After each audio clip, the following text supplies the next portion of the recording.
Good morning, and welcome to another Mountain Dew fueled ramble.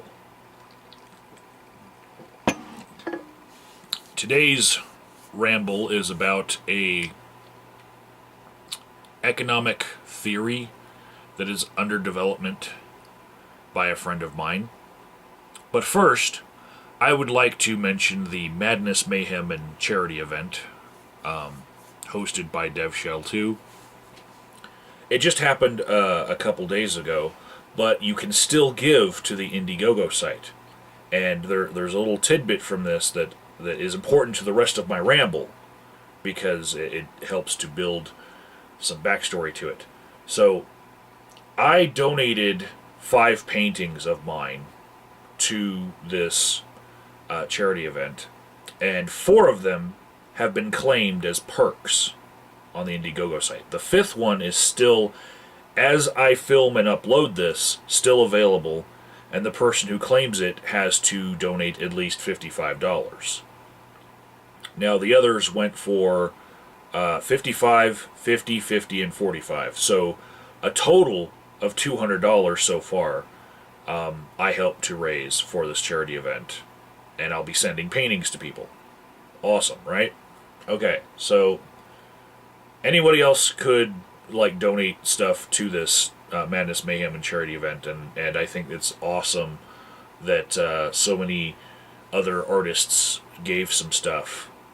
I'm sad that I didn't win the faux leather corset. Yeah. Anyway,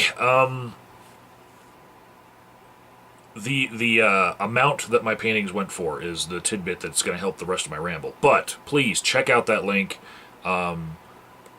See what you can donate this year, and also this is an annual thing, so plan ahead what you're going to do to help next year's to be even bigger, because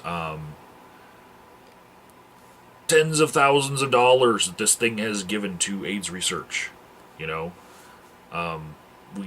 We have somebody actually doing something with their YouTube time. It's valuable. It's going to help make the future a better place. And that is actually pertinent to the rest of the ramble too. Making something of your time. So, the topic that I want to talk about is it's called Fezziwig Time. Now, Fezziwig was a character from the Charles Dickens novel A Christmas Carol. He was the original boss of Ebenezer Scrooge. Ebenezer Scrooge was doing an apprenticeship underneath him. And this theory that Fezziwig Time is a component of is actually being fleshed out on a different channel by a different YouTuber. That would be Daxon Islander on his Psychological Cynic channel. And his larger theory is the Scrooge contagion effect. And it's an attempt to put a framework on what is working in our society and what is not with our economy. Right? And why? And using, literary devices that we already recognize in order to explain things. Now, like other frameworks and other theories, it doesn't say much unique about economics. Other theories explain things just as well. This is just another way of looking at it, and through this perspective, you might come out valuing something a little bit more than you would looking at things through a different perspective. So, I'm not going to get into the whole Scrooge contagion effect, but it is more than just Fezziwig Time. Fezziwig Time is just a small component of it. Okay? So, the backstory of Fezziwig and Jorkin it's something that most adaptations of A Christmas Carol do not contain, right? And this is, even though you see the ghost of Christmas past, you see Ebenezer Scrooge as a young boy not having the values that he has as an old miser, right? But they really don't flesh it out the same way in the television adaptations that last 2 hours, or, the made-for-TV movies, or the cartoons that you might be familiar with. Most people have not read the book A Christmas Carol, so they don't understand that a fifth of the book, which it was divided into what the author called staves. Charles Dickens was likening his story to stanzas and music and stuff. So it was supposed to be a harmonious thing where each of these 5 staves had its own important message, right? So when it gets breezed over what created Scrooge and what made him into a miser, instead of just showing, oh, when you were young, you played a lot, and now you don't play as much. You've been hardened by your life in business, and it just gets breezed over. Like, why aren't you like that? What happened to you? Well, that second stave in the book explains what happened to him, and that's a part of the larger Scrooge contagion effect that Dax talks about. But there are things about his first boss, Fezziwig, and his second boss, Jorkin, that you just don't hear anymore, because they don't really feed the larger narrative, and especially the narrative that would be acceptable to world audiences of today. It's very much to me like seeing adaptations of The Taming of the Shrew by William Shakespeare. And if you look at the adaptations that are not strict plays that adhere to the bard's original words, if you look at things like John Wayne's McClintock, and you look at the movie 10 Things I Hate About You, which is the most recent adaptation of the same plotline, you see women's place in society changing over the timeline of different adaptations of this, especially where, like in McClintock, it was okay to, in the movie, show him put a grown woman, over his knee and spank her with a tool that he picked up from a fireplace, and that was socially acceptable for that time. For a grown man to spank his bride and to, punish her with corporal punishment.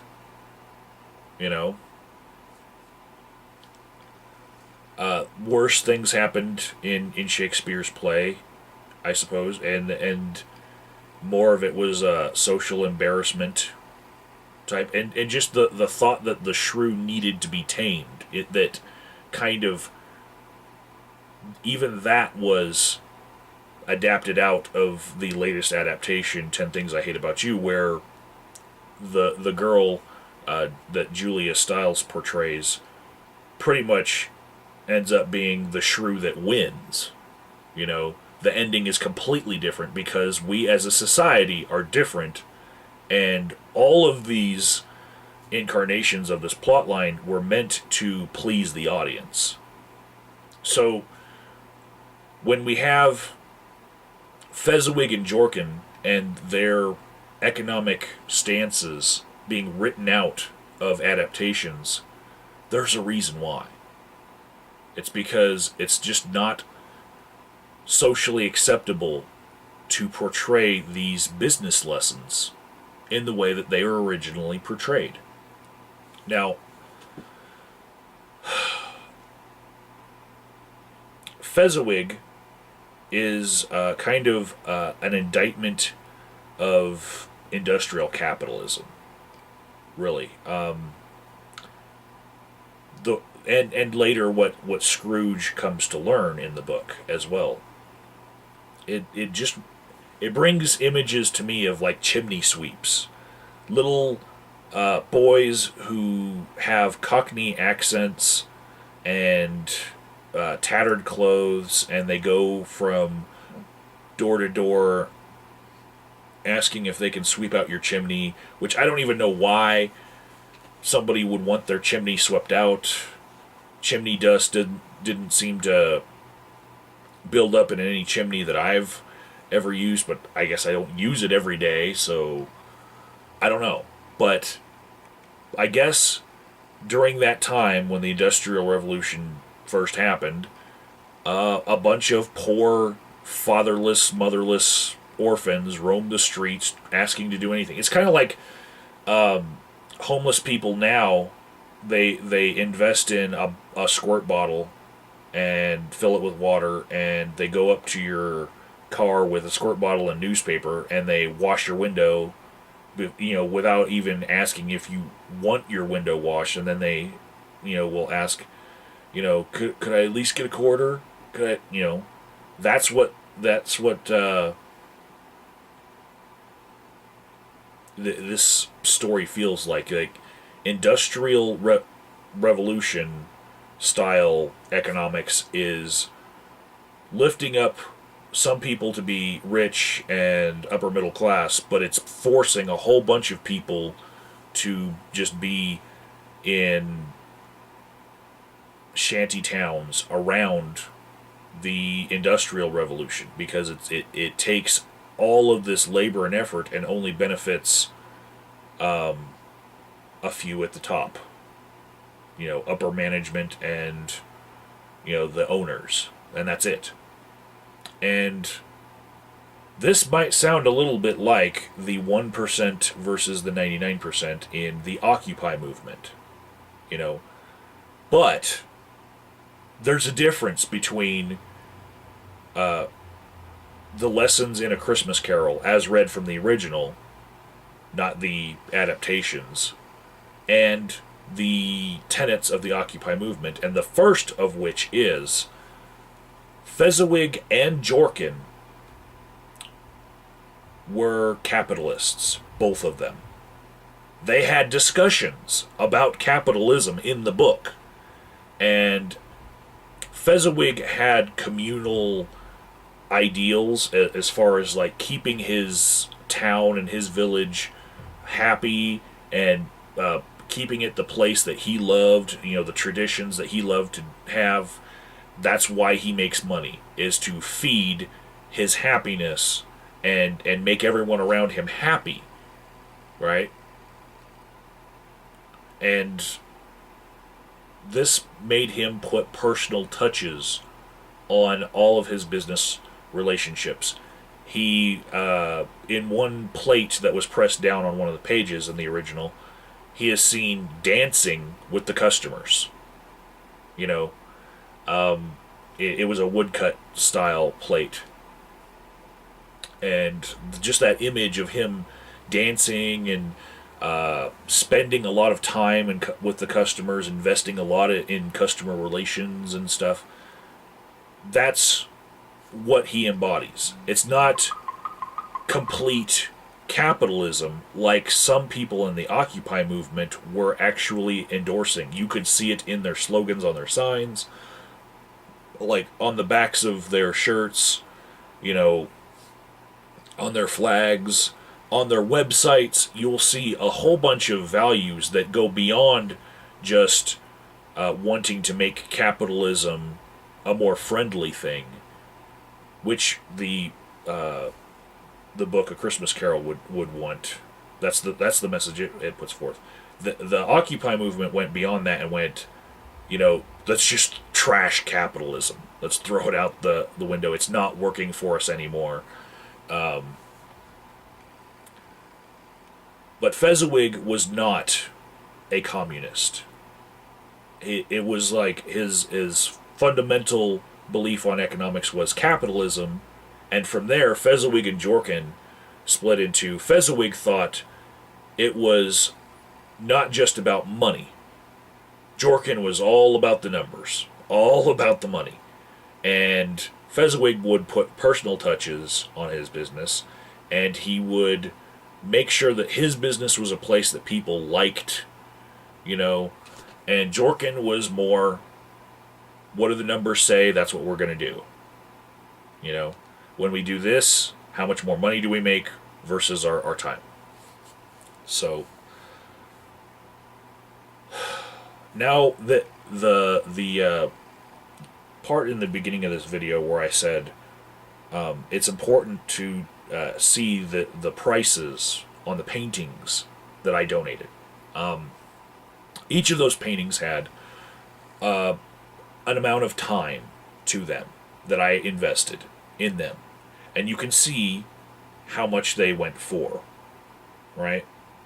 And the how much they went for being verified by this charity. That's what I'm taking away that point right now. Because time is money, right?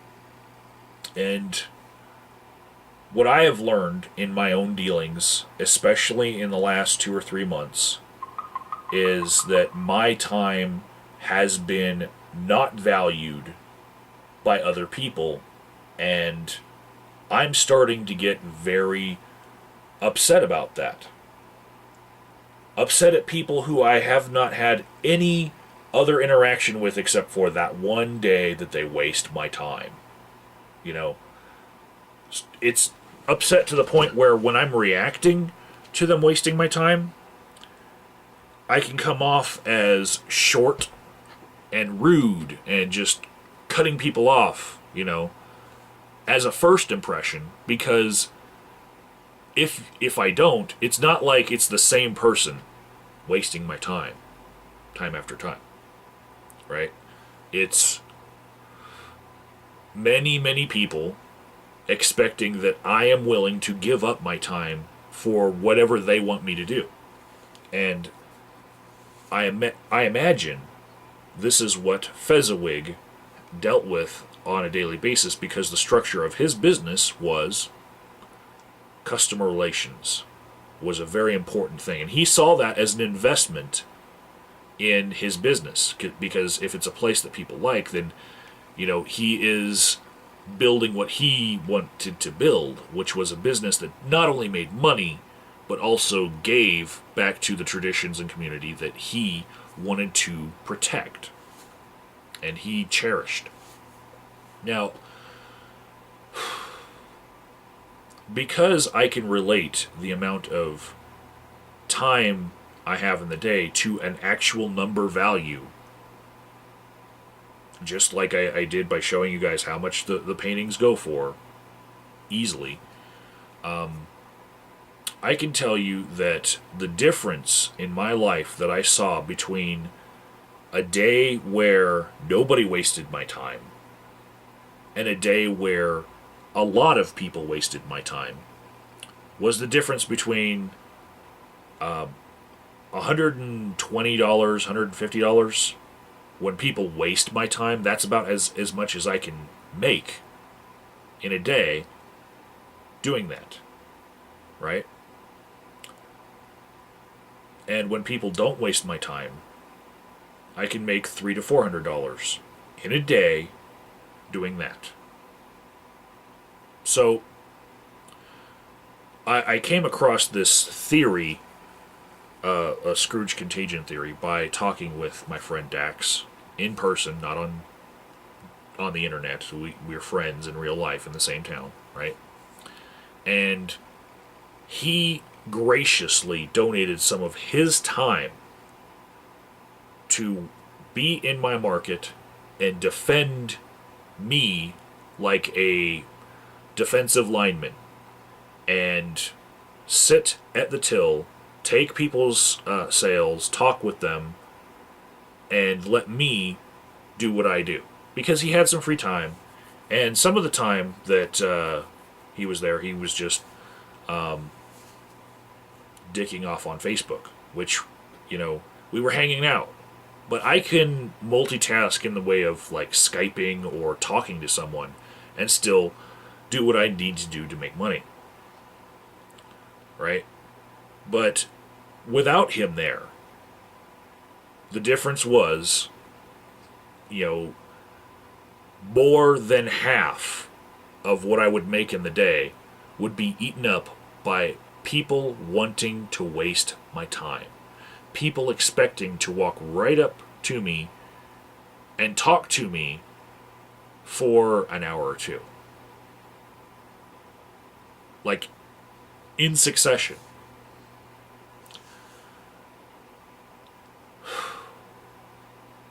Another way to put this is the frustration I've experienced on the board of directors of the Freethinkers of Colorado Springs. Now, I could spend 2 or 3 hours at the board meeting letting people know what I want to do to have a speaker at an event for a particular month. And then, after convincing everyone that this is the way to go and talking to them about all my plans, spend about another 10 hours, mostly on the day that the speaker is going to be at that event, doing extra work to make sure that that event goes off without a hitch. And then, during the event, still doing a little bit as far as helping it run smoothly. So the event might be 2 to 3 hours. That's an investment of my time that's almost like an entire day that I'd be giving to have one person talk for an hour and then take questions for an hour or two. And when I do this, and nobody shows up, I get frustrated. I have put on events where less than 30 people have shown up. One of which 12 people showed up to see the speaker. So when that happens, I've just invested of my time an entire day, and only 12 people benefited from it for an hour of enjoyment, 2-3 hours of their enjoyment, right? But conversely, I could just, without an outline, without a proper outline, without any pre-thought, without much work, I could just turn on this camera like I just did, talk for an hour, and 100 people will watch it, at least. Guaranteed. Based on the viewership of my last videos, 100 people. For the investment of time of an hour. And then I can go about my day. So the economy of my time versus the attention that I get for whatever it is that I am doing is so much better for a YouTube video that I get frustrated when it doesn't pan out for me with a larger audience. In fact, if I were to spend the entire day on a video, I could actually get 600 or 700 views. Maybe even make 4 or 5 videos where I would get those views across a bunch of them. But if I put all the production polish on a 3-minute video that it takes an entire day to do, I could get hundreds upon hundreds of views. As many people would watch that video that it takes me a day to make as came out to see Richard Dawkins when we hosted him a year ago. So given that it was still in the hundreds and not even 1,000, I could have spent like all of those days that we put into preparations for hosting that event at Colorado College. And I could have just made videos, and I could have put out a comparable amount of information, especially on the topic that was discussed, which was the Good News Club. I actually heard and discussed most of the information that was in that presentation 10 times over. When I could have just discussed it 3 and then made a video.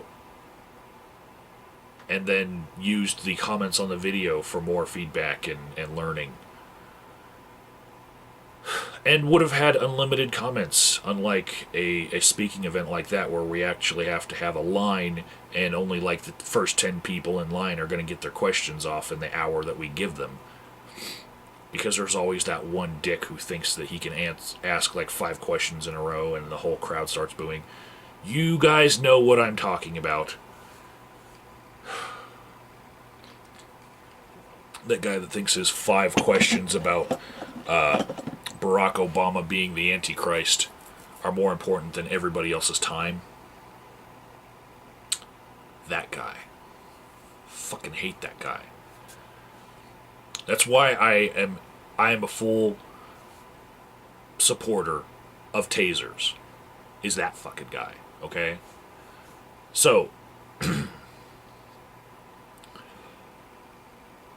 another example of somebody wasting my time would be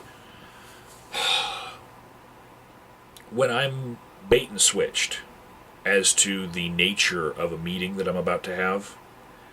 And in this example that I'm going to tell you guys, I had a female booth vendor in my market who had a boyfriend that she wanted me to meet. And she said that her boyfriend was really good at the crafts that he does. And I'm not going to explain what the crafts were. I'm just going to say that they were beginner level. Those that I saw. And they took a lot of time to do. They were the type of crafts that they're more a labor of love, and you are not going to get minimum wage for the time that you put into making this craft.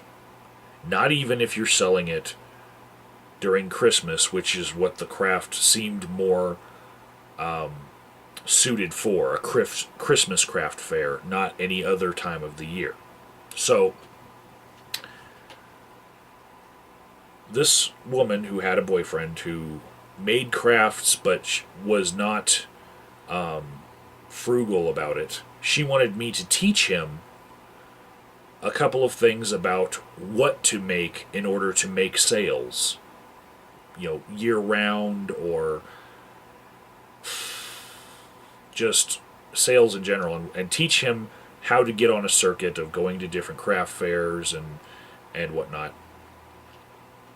So I said, I will do that. I'll have a talk with him, and I will show him, based on my paintings, some themes in them and some things that I can just, use those as a quick example and spend, 10 minutes telling him, this is what you need to do to make money. I'm not the best painter in the world at all. Like, hands, I can name like 10 painters on YouTube better than me. And some of them suck, and they're still better than me. Okay?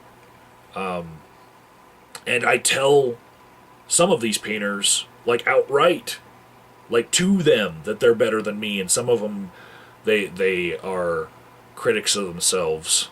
But, nonetheless, the reason why I make money at what I do is because I look at what people will buy versus original creativity and expression. And that's why a lot of crafters just don't make a lot of money. A lot of any art doesn't make a lot of money because they're not taking into consideration their audience. So this particular person, I tried leading him more towards themes that were going to sell, right? And then he wanted to show me what he had made, like what he had already done, so I could get a better idea of what kind of crafts I should steer him towards. And he brought up his tablet he brought with him, and he starts looking through file trees and folders, trying to find pictures of what it is he does. And he's looking and looking and looking. And I look over at Dax, who's at the till, and he's pointing up to the dry erase board with a marker, and it's basically saying, Fezziwig Time, Jorkin, Jorkin, Jorkin, basically wrap this up.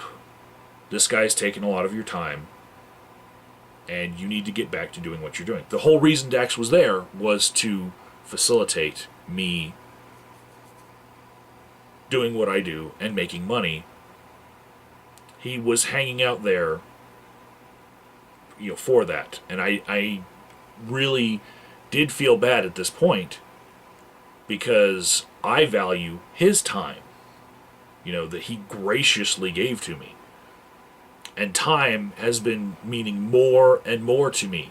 And so this guy is still looking. Like, oh, hold on, it's not, hold on, I know where it is, hold on. 10 minutes later, he finds the picture of the craft that he makes. And it is not a very marketable craft outside of Christmas. Okay? Outside of people spending money without thinking about it. And it was a very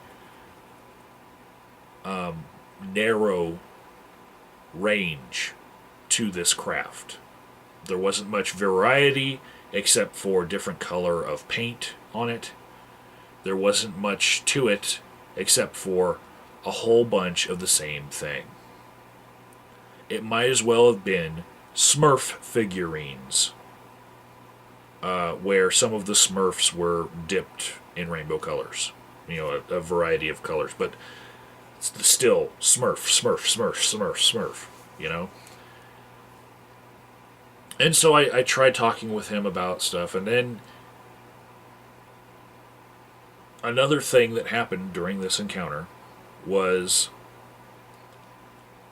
the long goodbye. Now, if you're familiar with this, maybe you are just being too nice to people like I do.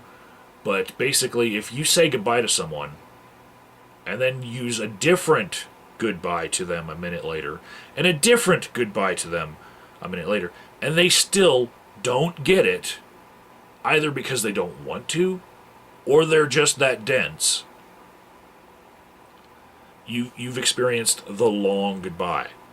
And it would behoove anybody to practice being more direct with people and saying, look, I got to get back to this. I will talk to you later. Here's my number. But I'll talk to you later. I got to get back to what I'm doing. I'm losing money on you. So that person alone, for the, I'd say 30 or 40 minutes that he took up, he cost me possibly $100. Just that one person. Now imagine, throughout the day, how many people you run into that just want to have a 30-minute conversation that turns into an hour, that sometimes turns into 2 hours, that you say, hey, have you had anything for lunch? Let's go, you know, and then it's even longer. It takes the whole day, you know. How many of you spend 30 minutes at a water cooler? And I know water cooler is cliche, but how many people do that in the workday and just waste a whole bunch of time money?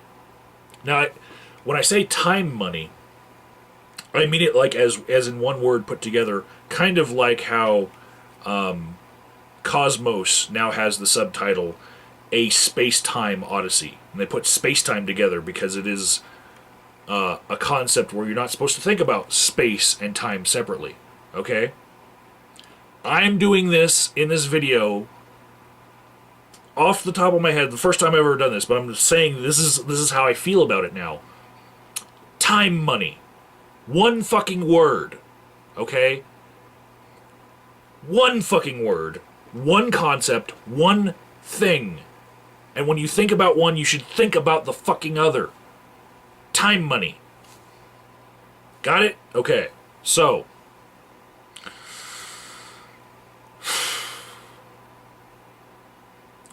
I'm coming to the point where I realize that over the past, say, 8 months, I've actually done this calculation.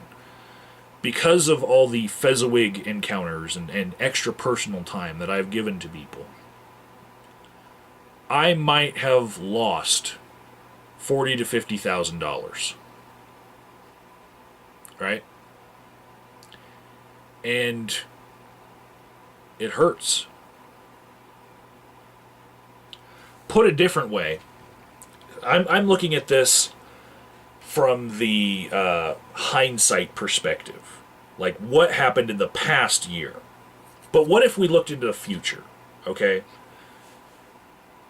If somebody were to come to me and say, I will give you $50,000. $50,000 to be a dick and be short and rude to everyone you meet for the following year, except for during the hours that you would normally not be in work. So from 7:30 in the morning till 5 at night, you must be rude, you must not give anyone more than 10 minutes of your time, and you must abruptly cut off conversations and say, I don't have time for this. I don't have time for this. Would you take that $50,000? If you had to do nothing else for work but just say, I don't have time for this. If your job just was saying, I don't have time for this, would you do it? Would you take the $50,000? Because that's what it basically is. If you can do that, if you can cut conversations short, if you can possibly find a way to do it more courteously, that would be a plus, you know. But if you can't bring yourself to do it rudely, most people will use your courtesy and they will use it to get their foot in the door so that they can talk to you more and more and more. And they will find ways to socially engineer their ways into your time. So, you have to be willing to be rude. I'm telling you guys this, like, up front. You have to be willing to cut people off if you need to. And 10 minutes of the long goodbye is too long. You need to do the courteous one first, and then get a little bit sterner 30 seconds later. And then, if it goes for a minute, you need to just stop and simply put it. You are wasting my time. I need to get back to work because you are losing me money. And do not let the words time and money get too far apart from each other when you make that point. Okay? Some people they wouldn't understand right away if you use that term time money. It's a new thing, but maybe in the future economists will just make it one term in high school so that people will understand what you're saying, you know. But this is a concept that, like, I feel like this is known to the whole world, right? This has been explained in other economic theories that do not involve the fucking story of Christmas Carol, okay? But looking at it this way helps you value time money. Okay? Fezziwig lost his business to Jorkin because his business was not streamlined to make money, and he invested too much into relations with the customers to the point where he felt like he was making an investment in customer loyalty, you know? Whereas Jorkin just streamlined everything and made it very impersonal. As impersonal as a self-checkout counter at a Walmart, where you can go in, not talk to one fucking person, especially if you come in an hour where they don't even have a greeter at the door to say hello. You can go in, get what you want, run it across the scanner yourself, put in the money yourself, and walk out without talking to one fucking person. That is Jorkin at its best. Jorkin, Jorkin, Jorkin.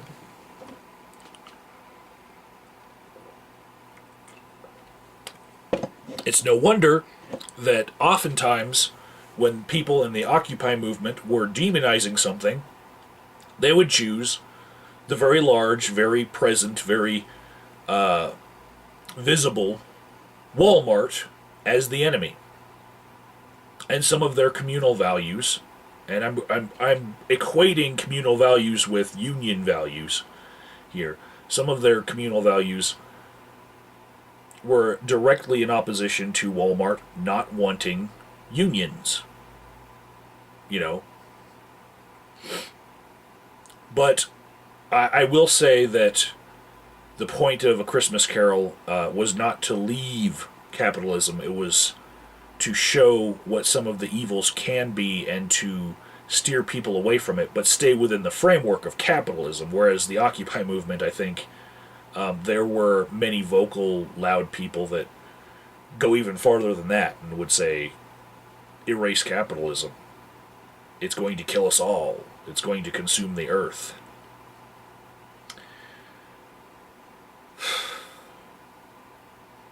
So I've got some lessons from my own life that I didn't learn. Okay? Like I say that you can learn this lesson from other frameworks.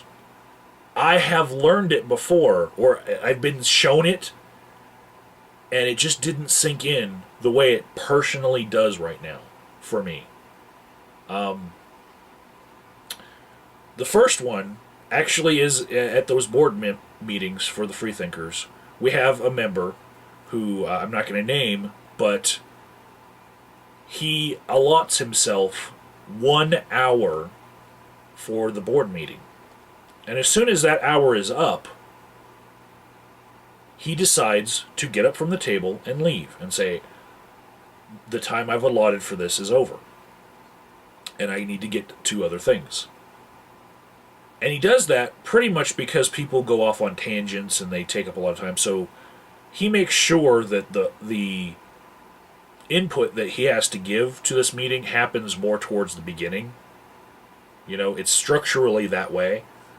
And then he'll listen up until that 1 hour point, you know, pretty much no matter where the tangents are going. But right then, he cuts off and gets up abruptly. And the effect it has on most of the people that see this not just with him, but with anyone who does this. I've seen the practice before. The effect that it has is the rest of the group are like, wow, what a dick. Like, his time is more important than ours. You know? Like, we're here doing something really important, and he's just like, only giving it an hour. You know? And it creates a social pressure where everybody gets their foot in everybody else's door to waste more of each other's time. Okay? And then people go off on tangents and talk even more about weird things that were not the topic or the subject at hand, and all of a sudden the rest of the people are there for 3 hours, and the person who got up after 1 hour and left, he got what he needed to get out of that meeting. Alright? And by and large, nothing important happens in that 3 hours that the president of the board can't just summarize for that person within 3 sentences. Right? And it's that bad. 3 hours summed up in 15 seconds. And so, does he need to spend that extra 2 hours there where he can just get a 15-second blurb summary later? No. No. And I was one of those people who thought it was dickishness. I thought he was being a dick.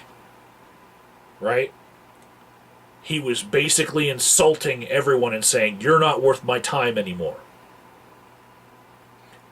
But right now, where I'm at, I fucking understand. Okay? And I forgive him. Fuck, I'm becoming him. Okay?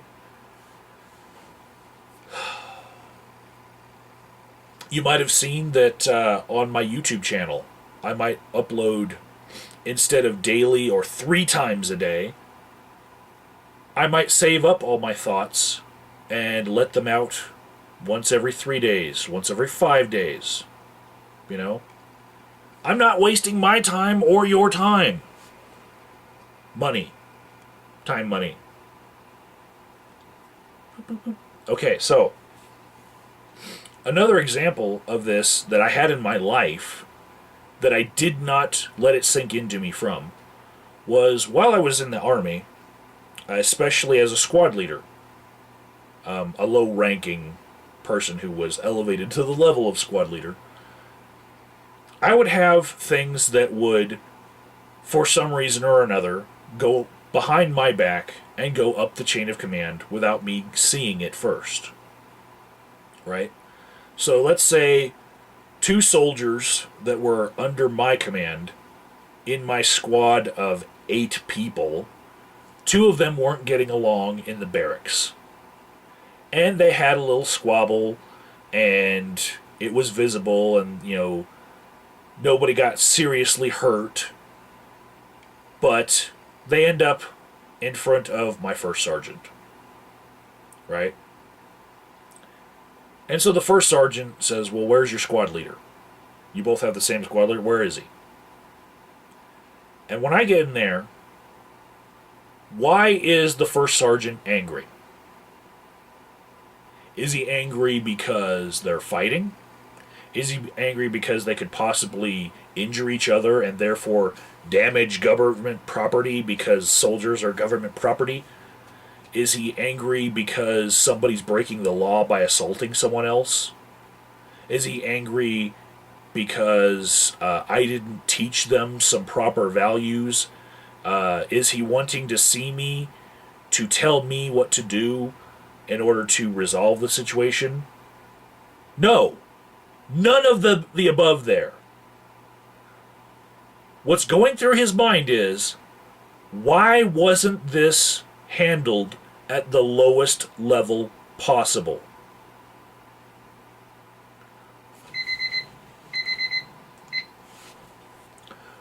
Why wasn't this handled in a way where the lowest person on the chain of command handled it to free up the time of the person up the chain of command who has far more pressing issues than somebody told a yo mama joke and now I'm going to kill you for it. And I'm going to give you a blanket party and then we're going to fight in the showers. Fuck all that bullshit. The first sergeant is in command of 250 people. And when two of them take up his time for the whole fucking morning on a disciplinary action where he has to write up paperwork on an Article 15, that is wasted time.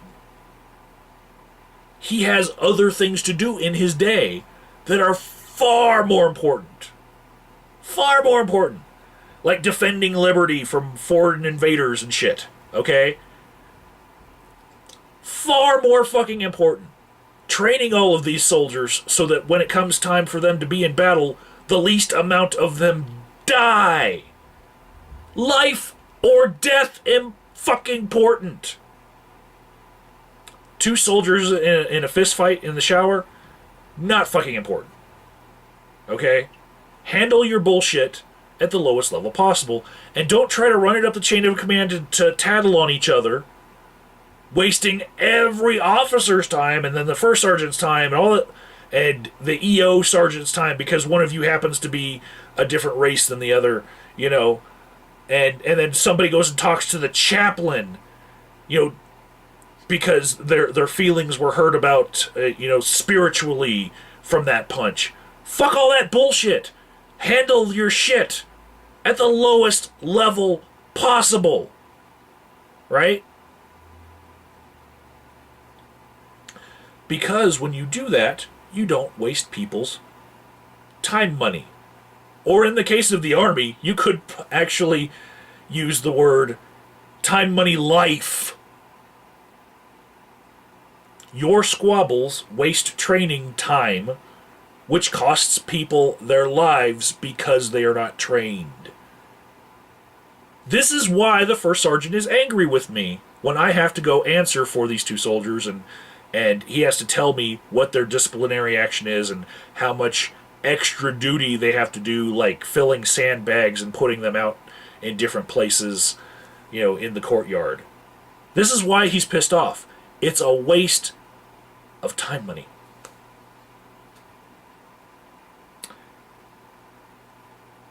And when he was indignant at that moment, when I was in the moment, 15 years ago, I didn't get it. I get it now. I fucking get it now. Because we weren't the only ones wasting his time money. That waste happened daily. In fact, multi-daily, like many times a day. He would have things that would waste his time. And it was his job, when it came to his desk, to handle it as well as he could to make sure that it did not get any higher than him. And he fucking stood that. That's why he was a first sergeant in the first fucking place, handling the shit without bothering your boss. Taking the initiative. I heard that fucking phrase so much and did not understand it. I thought taking the initiative just meant not being lazy. I thought it just meant you see something and you do something about it, you know? Taking the initiative also, in that lesson, should impart to you, when you take the initiative, you save your boss the time that he would have to waste to handle that problem. Okay? And now, a fuller understanding of that lesson is within me. That's why I felt like making this video. Okay? Because I think it's worth it now to make this video. I'm going to leave this lesson out for everyone to see. Right? Many years from now, one person is going to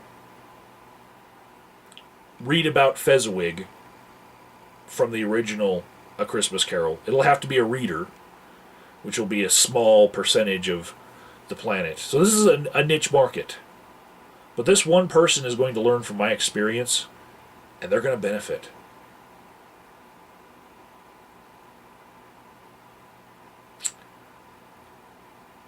I've got one more example. It's from when I worked for General Electric, right after I got out of the Army. And I could see on paper how much it cost, how much it would cost to have me as an employee to that company.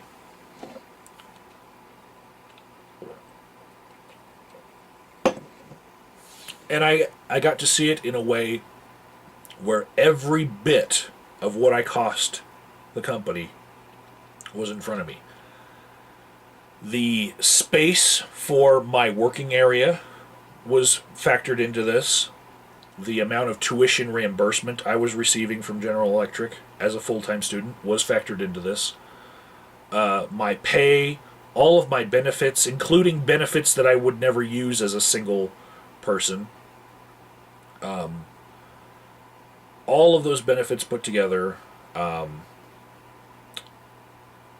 recertification of my electronics calibration equipment,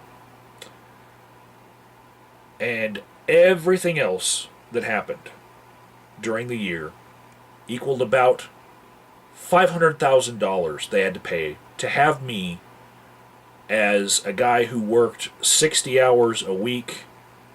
20 of those hours were overtime, and I was making about 60 grand.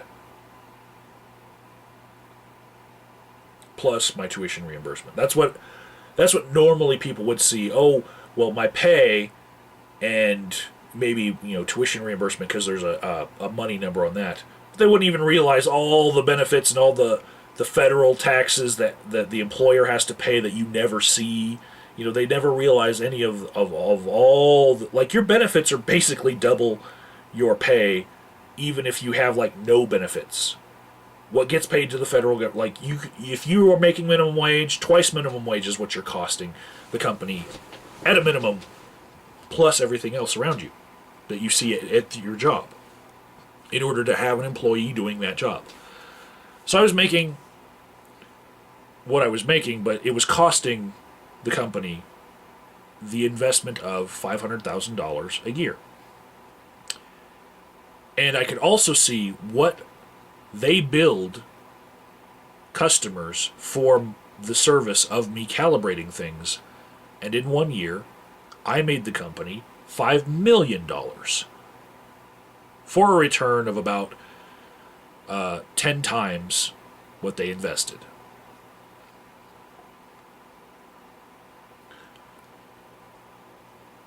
Was I actually worth 10 times what they invested all by myself?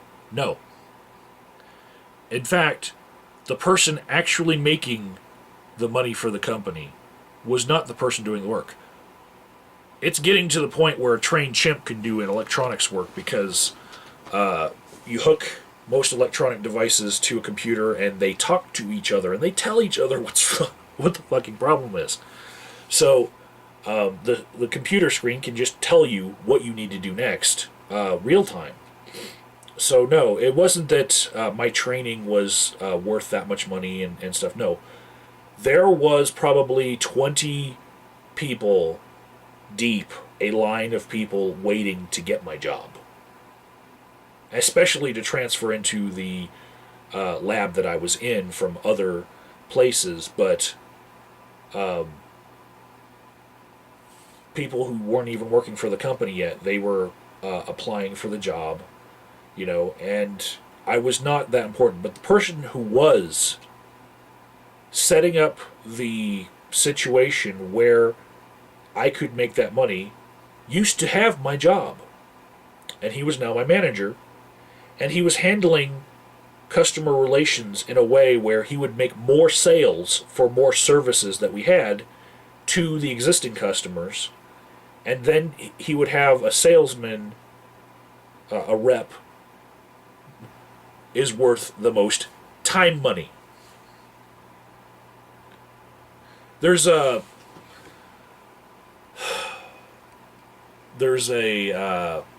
story on the internet that it's supposed to illustrate how time money can make some things look completely absurd to people who are in their everyday lives just on a lower tier of society. And it's about Bill Gates. If Bill Gates takes his lunch break, right, and at the very end of his 1 hour that he takes for his lunch break, he opens the door to Microsoft and steps 1 foot in the door, and then he sees a $100 bill blow out of the building and lands a couple steps outside of the building. If he takes his time to go get the $100 bill, instead of putting his other foot in the door and just going back to work, he's losing money. Because that $100 bill is not worth his time money at the rate that he makes money for his company. So he sees a lot of $100 bills throughout the day fly out the door, expenses that maybe you couldn't even understand why that expense happens. But from our perspective, it might look like a waste.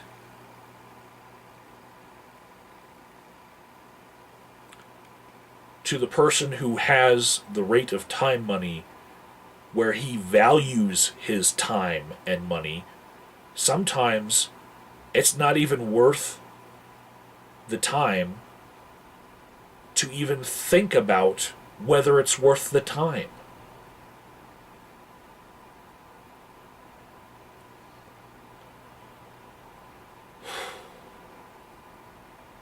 I guess the last thing I just want to say about what this means to me now is part of this lesson that I understood for the longest time and just didn't have it in this framework making sense to me was I have lost interest in video games, whereas I used to be a very big player of video games. And I replaced, especially my interest in MMORPGs, like World of Warcraft and EverQuest and all those. The interaction that I get from them is the same as I now get from YouTube. I've replaced them with YouTube. And what I have noticed with YouTube is that I continue to get returns on my time that I invest. If I make no videos whatsoever in a month, I'm still going to get 30,000 views at the rate that I'm going right now. And I just feel like YouTube is a kind of permanent fixture. And I know it's only like 9 years old right now, but to me it seems like the return on my time is so much more satisfying because it's not just something wasted in the moment where I only get the glory for, the moment that I'm enjoying it. And people will, for even after I'm dead, be able to review the things that I leave on this YouTube channel. So if you've seen a shift in the topics and the meaning that I put into each video, and just a basic shift in my personality, it's me realizing how much I value my time money or time life or just time with a deeper meaning. And what I'm leaving here on YouTube is not often for the audience that sees it right away anymore. It's more me leaving a time capsule for people 100 years from now to be able to be really more enriched about how it was to be me in this time. You know, I want some internet archaeologist to be able to find this kind of a perspective very easily. And so I'm really talking to him, because that's, to me, timeless.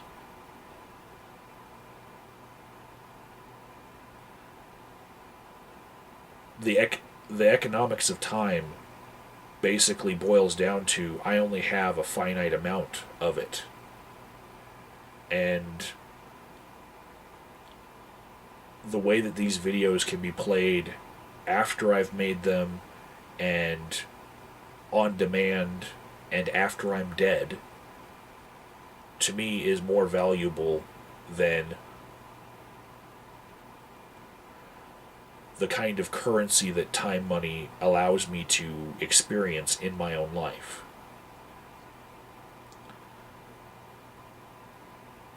So in my free time, when I make these videos, I'm not really wanting to compare the time that I put into these videos to what I could be making with my time. Because I do see an end around where this is an investment in humanity, in the value of my own time, beyond just giving me a set amount of days on this planet as a living being. So that's what I'm trying to do here. It's my YouTube legacy that I'm leaving, is just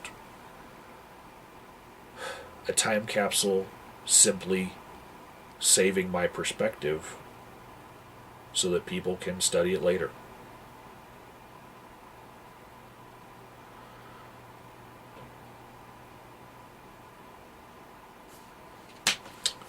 Links in the description box to a bunch of resources on what I talked about, and links.